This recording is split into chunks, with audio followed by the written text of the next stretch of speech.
ปัดแฟนเก่าไม่เห็นไม่ประกับขึ้นไปหาดอกโมเมนต์คนเก่าเราเป็นขี้เมาจะสั่นใจใส่น้องก็เลยออกมาเตือนว่าอกหักอกกินเหล้าไปกินเบียร์เอาคนว่าเอ้ยถึงใจแล้ววะเอาห้องใส่กันอกหักอกกินเหล้าเด้อห้องใส่กันเนาะ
ขอบใจเด้อถ้ากับผมก็แถวมาให้เด้อ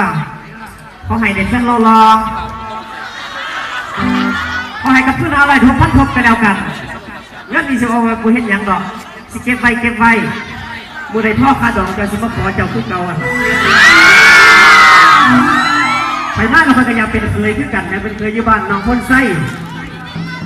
แม่นว่าอีนี้บ่อีตัวเด้อถ้าเห็นเมื่ออยากไปบุ้งก็เราบุ้งอื่นไปจะไปเห็นไฮซวยเด้อบุ้งอื่นเกี่ยวเราบอกเข่าเกี่ยวเราบอกก็อยากเป็นแม่ต้องลูกแน่นอนสาวน้องพงใส่เจ้าจริงใจหรือว่ากี่ตัวจริงใจนี้ว่าจักเปอร์เซ็นต์112แน่ใจหมดตัวถ้าไม่อยากไปนั่งกินเหล้าก็ผู้เบาพกฮักกินเหล้าขอบใจได้ไรพี่น้องคือมู่ไรหรออยู่บ้านเฮา หลายวะขอเสียงมันนะทำไมเนาะยังมาแต่งแง้มเหรอเนาะนั่นบอกจะฟังจากเราเฮ็ดตุ้มวยฟังบ่ถ้าเราก็ถึงจะลาไปเด้อเอาใจพี่น้องกันพิเศษฝากไอ้กระป๋องกันมือตีเด้ออ่ะลองมาจากเพลงอาจารย์เพลงตุ้มวยจากเพลงดู